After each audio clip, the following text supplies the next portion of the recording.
Hello बच्चों, आइए प्रश्न को पढ़ते हैं। यदि ए और बी स्वतंत्र घटनाएं हैं, पी ए का मान है 0.3, पी बी का मान है 0.5, तो पी बी बटे ए का मान ज्ञात कीजिए। तो सबसे पहले हमें इस प्रश्न की मुख्य अवधारणा को पढ़ना होगा। हमारे पास दो घटनाएं हैं, एक घटना है ए, एक घटना है बी। ये दोनों घटनाएं एक दूसरे से स्वतंत्र हैं। यदि ये दोनों घटनाएं एक दूसरे से स्वतंत्र हैं तो इनके पी ए उभयनिष्ठ बी का मान क्या होगा? इनके पी ए उभयनिष्ठ बी का मान होगा ए की प्रायिकता गुणे बी की प्रायिकता।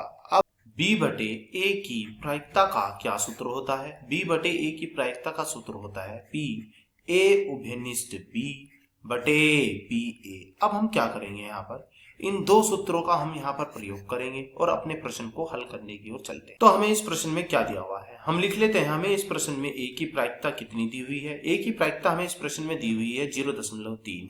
ऐसे ही हमें बी की प्रायिकता कितनी दी हुई है? इसकी प्रायिकता हमें दी हुई है 0.5। तो दोनों लिख लेते हैं। ए की प्रायिकता है 0.3, ऐसे ही बी की प्रायिकता है हमारे पास 0.5। हमसे क्या पूछा है? हमसे पूछा है बी बटे ए की प्रायिकता ज्ञात कीजिए। तो जैसे कि मैंने अपने मुख्य अवधारणा के सूत्र में बताया था, क्या बताया था कि बी बटे ए की प्रायिकता का सूत्र होता है पी ए उभयनिष्ठ बी की प्रायिकता बटे ए की प्रायिकता।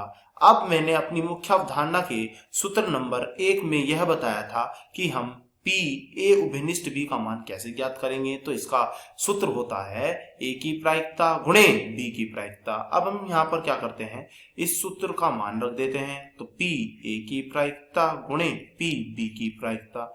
अब हमारे नीचे क्या चल रहा है? हमारा नीचे चल रहा है ए की प्रायिकता।